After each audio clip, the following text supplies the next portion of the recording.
Joining us now is former Harlequins and England rugby player Ugo Monye, who agrees with Princess Anne, and author and broadcaster Amy Nickell, who believes health and safety rules make sport more inclusive and stop injuries.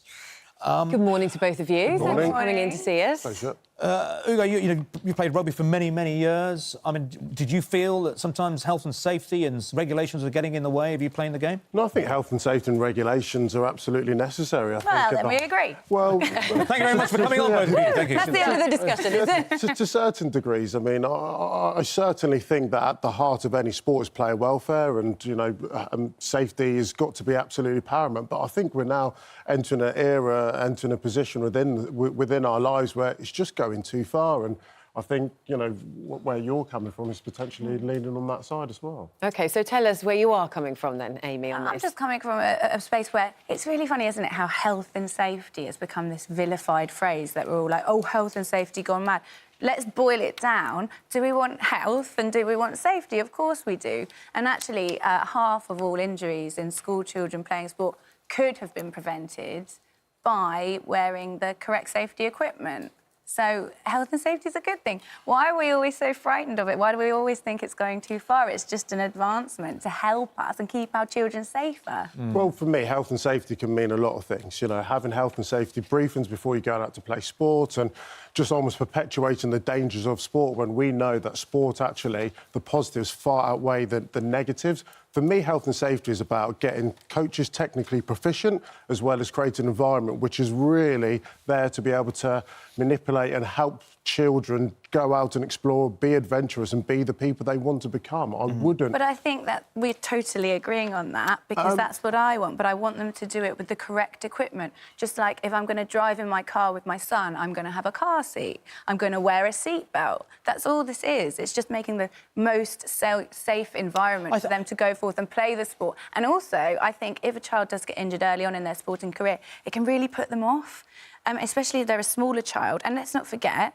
children are growing. We're talking about adolescent bodies, which are more at risk, so we want to keep them safe. We want to just give them I think everyone would agree there needs to be a certain level of some safety. Yes. But I think a few years ago, I think it was the Ofsted chief said something very similar when they looked into schools and saying that we're sort of dampening people's resilience and grit for children, and sort of that there's a risk that they won't know how to cope with everyday normal risk if we sort of put them in cotton wool, and that's a... But I don't want to put them in point. cotton wool. I'm just saying, if there's going to be any balls flying at my face over this New Year period, I want to be wearing a pair of goggles. Right. Well, that's fair enough, I suppose. Yeah, I think... I mean... We don't know what kind of games you've got planned. We'll keep it on topic. And for me personally... Move this on quickly. You know what I mean? Health and safety briefings, that kind of nonsense, I mean, it's not actually nonsense, it's necessary, but let's not get down a slippery slope. I don't want in 2 years to walk into a sports shop where a cricket ball has a sticker on it saying this could kill a cricket bat or a shuttlecock or whatever it might be. For me, health and safety is, if I was to take a swimming class, let's move away from contact sport, if I was to sit there and say, hey, guys and girls, if you were to not be equipped to go in there, you could drown. Health and safety for me is having coaches that are able to be able to teach technically kids how to swim proficiently and having a lifeguard on the side of the pool. That's and to help them decide on risk from that point of view. That's what that's for me what it looks like. I think you do equally need to understand the risk of contact sports. And so how would you convey that to kids? I know that you're saying, a rugby ball with a warning on it is ridiculous. Of course it is. But there is also increasing research to say that rugby and football, and particularly heading a football at a young age, can cause risks. That's why you can't head football to a certain age. That's why you can't head a football to a certain age. That's why in rugby you can't tackle to a certain age.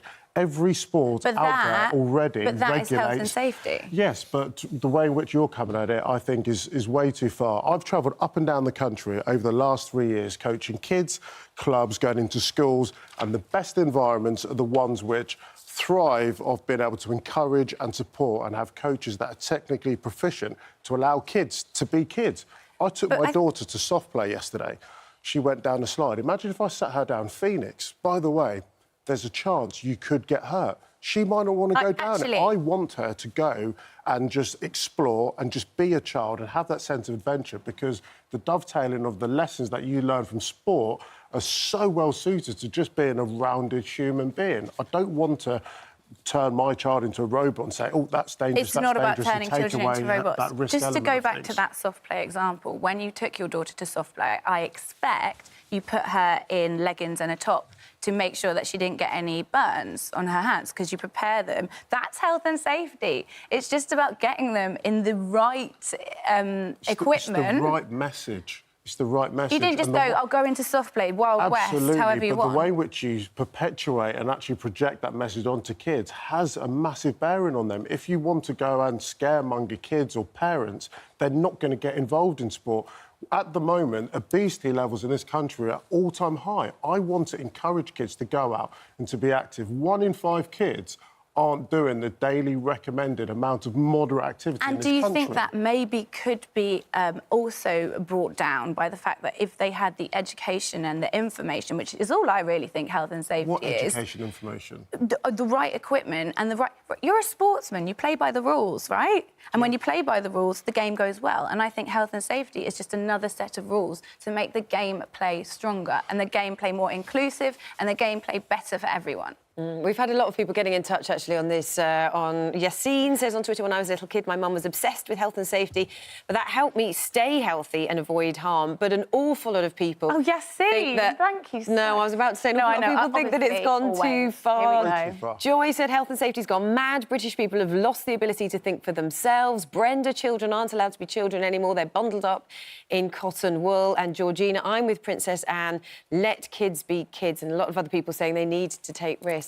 But Princess Anne, the relatable lady, who knew? Well, but she was in equestrian sports, wasn't she? So I think she knows a fair She's got bit a lot to say about sport. about risk at the same I time. played what was deemed a risky sport for 14 years. I absolutely loved it. I didn't... My outside, I actually wanted to play football, but I was adventurous. I tried things. I challenged myself. I explored. That's what is being But a I kid want you at to the do episode. that. I just look at us two. If we part play of rugby growing together, up I and need to be understanding certainly and prepared. We're learning very different is sizes. taking a risk. I'm not sure we're going to bring them together in a moment of unity on this one, We'll are have we? to leave it, but do go and play rugby together and come back next week and let us know how you got on. Yeah, OK. Thanks both It's a whole very new much. dating show, this is. Happy New Year to you as Blind well. rugby. Thank you. There we go.